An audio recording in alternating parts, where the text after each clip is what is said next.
Hey everybody, hope you all have had a wonderful week. I wanted to make a video today and talk a little bit about recovery stuff and in particular early recovery stuff. And this is going to be, this is going to ruffle feathers with some people, and I apologize in advance for that. That's not my intention, but it's going to hit home for, I think, potentially some folks that see it. And, you know, my intention is not to upset anyone. It's just to speak truth to what's happening and what I think needs to be said about this. And what I want to talk about is, oftentimes I'll get on the phone with someone who is seeking help for their substance use disorder, either for themselves or for a family member. And there is an inherent belief that a lot of people express to me that they or their loved one is going to go to treatment and they're going to get better and then they're going to come back and life is going to be really good again and continue on as it had before. And I need to say that that's not true. Treatment is not the end-all be-all fix for substance use disorder.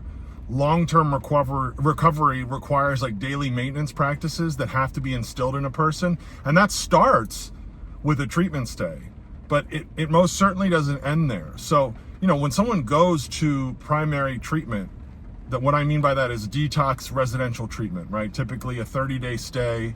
On the other side of that, number one, I always recommend step-down care to lower levels of care to extend the treatment stay longer, as long as possible.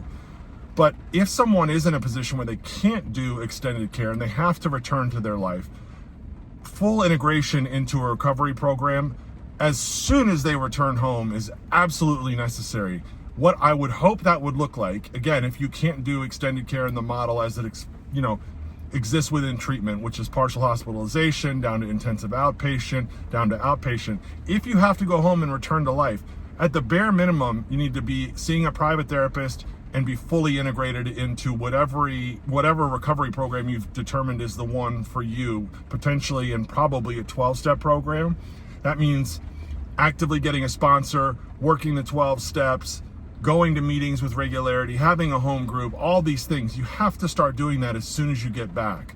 Again, look, if you're hearing me saying that and you're like, I don't agree with you, that's fine. You're completely entitled to your opinion. Make your own video and talk about it. I'm talking about what I've experienced as a guy who's worked in the field for 20 years, has a personal recovery journey that includes relapse. And again, like I said, I'm on the phone every day with folks and they're expressing to me this idea that them or their loved one are going to go to treatment and come back better. Better is a term I would agree with. You will be better, but you will not be cured. The second piece I want to talk about, if you are a family member of someone who is in need of help for substance use disorder, we talk about this and it's a family disease, okay? Now, that's not to say that you had, you were the reason or the cause of this loved one's substance use disorder. But after it manifests, after it festers, after it grows, after this person is in active addiction, active substance use disorder, you have been affected. And as a result of that, you need to do your own work. That's uncomfortable. But when I have seen family members get their own therapists, get engaged in their own 12-step programs of recovery, heal themselves concurrently with their loved one's treatment experience, the success rates are exponentially higher. Now, again, this is not to say that you have to do that.